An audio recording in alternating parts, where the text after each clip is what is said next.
Hey everybody, Alex Gazor, SteelersDepot.com. Earlier in the video, if you saw my YouTube channel or on Steelers Depot, you saw my talk about the Martavis Bryant trade and the thoughts there, and the overall conclusion I came away with is that was a good move for the Steelers, even though it was a surprising move.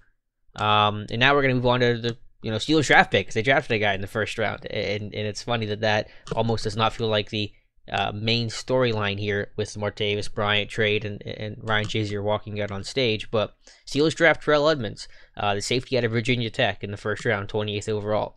And I'll admit it is a bit of a surprise in the sense that, not really anybody, myself included, had Edmunds in a mock draft to Pittsburgh that high. But in reality, it really shouldn't be a huge surprise. I know the first initial reaction to the Edmunds selection is that it's a total reach. Steelers could have gotten him at 60. He's a third-round pick.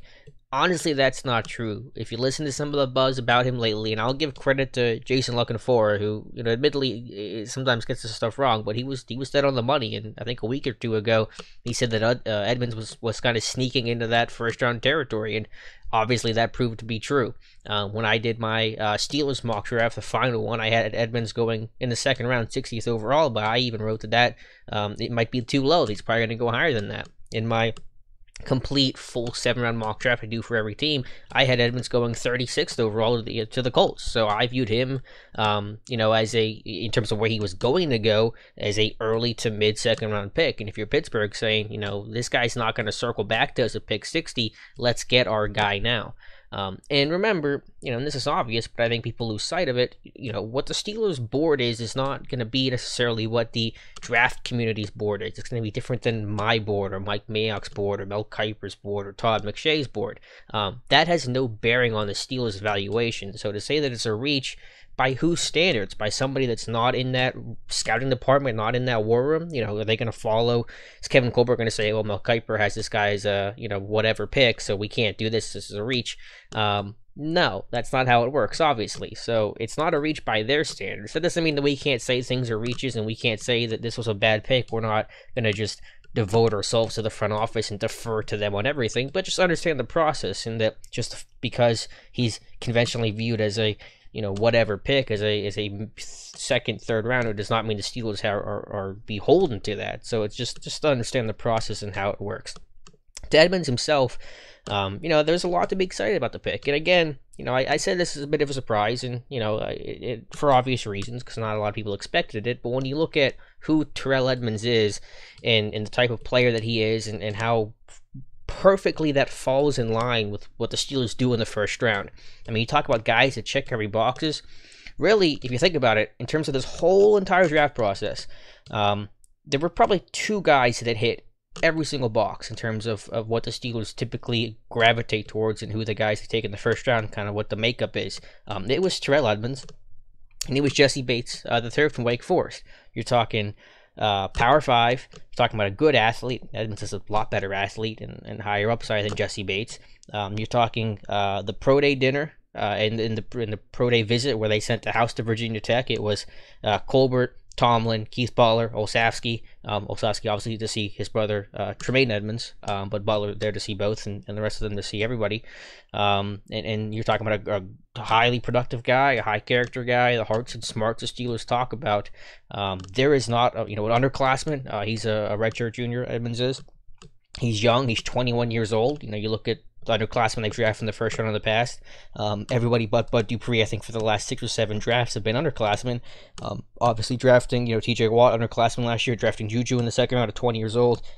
There is not a box this guy does not check. So even if you don't like this pick, in that sense, it's not a surprise, because he hits everything that you look for. And, when the Steelers drafted TJ Watt last year, they sent the house to Wisconsin. It was, I think, Colbert, Tomlin, Butler, and I think Joey Porter was there as well.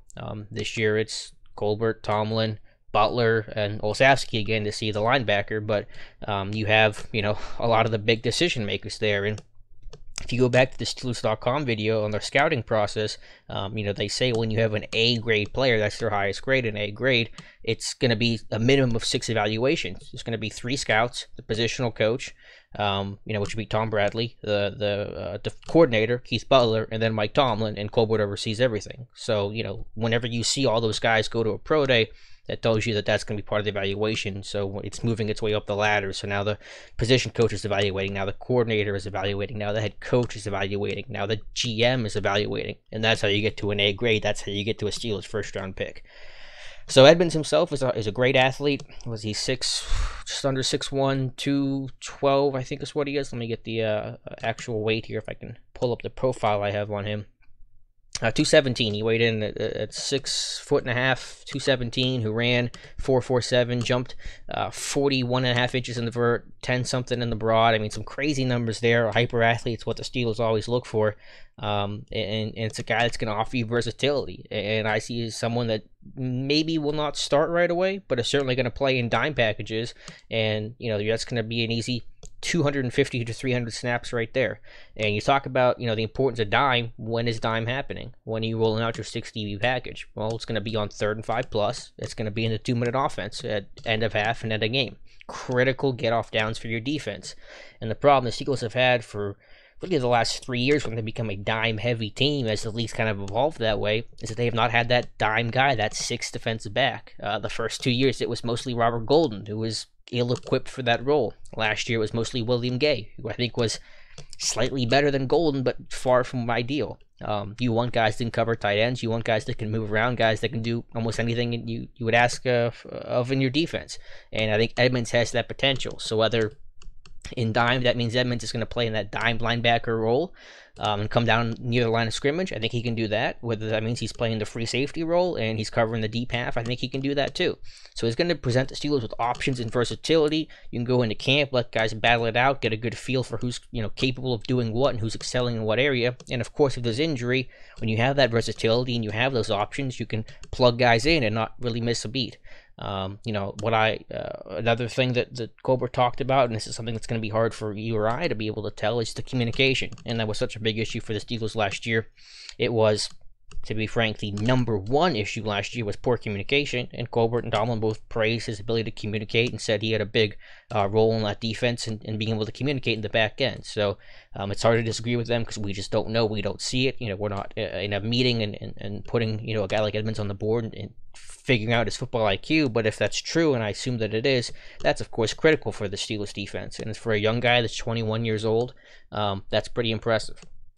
One thing I don't know if I didn't, either I just forgot it or if I didn't realize it, but that Edmunds had a shoulder injury last year. That happened in training camp at Virginia Tech, and he played through it for most of the season. Had to have, I think, surgery at the end of the year. So when you go on tape and you see him miss a couple tackles, that's probably a good reason why, is that he had a shoulder that was bad and it hurt him a little bit. So you take that in consideration and kind of grade on a curve a little bit his 2017 season, and that makes him look even all the more impressive. So this is a guy that has definitely long-term starting potential. I think you could see him at strong safety or free safety. For me, ideally, it's at free because I want to keep Sean Davis strong because I'm tired of the Steelers trying to move him around to 5 different spots and wonder why he's not progressing. That one is just kind of a reckless move. But in the short term, in 2018, you're going to see a guy that's going to play in dime, that can move around, and is a big physical hitter, a good communicator, high character guy. Colbert talking extensively about his family. I didn't know this, but it was funny that Colbert said he was part of the Miami Dolphins when they drafted Terrell Edmunds' dad in, I think, the 80s it was. So that was kind of a cool tidbit of information. So there's a familiarity with the family, and he got to know the family at Virginia Tech's Pro Day. If it was me, I was picking Justin Reed. So I'm not saying this is the guy that I've been talking about all along. I'm not going to pretend to take credit for that, but this is a guy that I had in my mock draft that I thought has high upside, high potential, and can offer you short-term value and long-term value.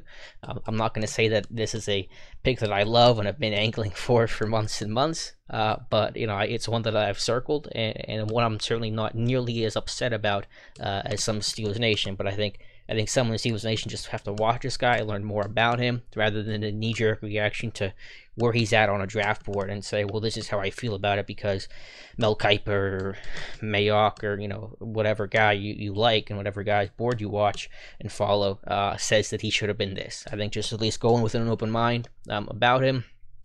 and you can make your own evaluation. I'll end with the negatives though, because it's not all positive with Terrell Edmunds. There are going to be negatives as well, and I actually think he's pretty similar to Justin Reed. I think if you were someone that liked Justin Reed like myself, you should like Terrell Edmunds. They're not vastly different guys. And again, when you consider the shoulder injury, you can maybe excuse this some, but he's got to work on his tackling. I thought he fell off some tackles last year, didn't always finish the play. Again, you can attribute that maybe the shoulder a little bit, but that's something you want to work on. And that when he did play in the slot and he was playing close to the line of scrimmage and coverage, there were some struggles in man-to-man where he's guessing on routes, he's not reading the receiver's stem particularly well, and he got fooled on some double moves and some of the more advanced concepts in the slot, and that's going to be an issue when you're playing that strong safety role, because you're either playing in the box most of the time or you're over slot with a twin set, or if they're in 11 personnel and the Steelers stay in base, then your strong safety is going to come down over his slot. So he's got to get some work being able to play better in man coverage and not guessing as much and just being better at reading the receiver stem. So there are some issues to work with him. I think he is a little raw, maybe not as raw as people think. But, when you're 21, you're going to have some problems. When you've only been playing, I think, for 3 years, you're not going to be a perfect prospect. And that's been the general trend for where the Steelers go. They go with some more imperfect prospects, maybe not as technically refined as some other guys they could have taken. But you bank on that upside, you bank on the athleticism, and you bank on the work ethic for the guy to get better. And hopefully he has that drive. I can't particularly speak well to Terrell Edmunds' work ethic, because again, it's not like I know the guy. I don't know him as intimately as the Steelers have, at their pro day and getting to really take a good long look at him. But if he has that, then that's going to be a positive sign as well. So those are my initial thoughts on him. I'm going to watch him a lot more tonight. I watched him a good bit beforehand, but now that he is the pick, I'm going to go through and really go back into some of his previous years and just really comb through the tape more. But I see a good athlete. I see a guy that's going to give a lot of options and versatility to the Steelers defense. It's going to fill a short-term need and a long-term need. And at the end of the day, when you look at his profile as a whole, this pick should not surprise you one bit. Even if the national media says this is a reach or a surprise, I think it's fair to disagree, knowing what we know and knowing what we talked about. So let me know your thoughts in the comments below about Terrell Edmunds and your thoughts on the selection. If you like it, if you don't like it, let me know. Both are fair. Listen to both sides of the coin, and what you think he fits in this defense, both in the short term for 2018 and both in the long term for 2019 plus. Thank you guys so much for watching, and we'll talk to you soon.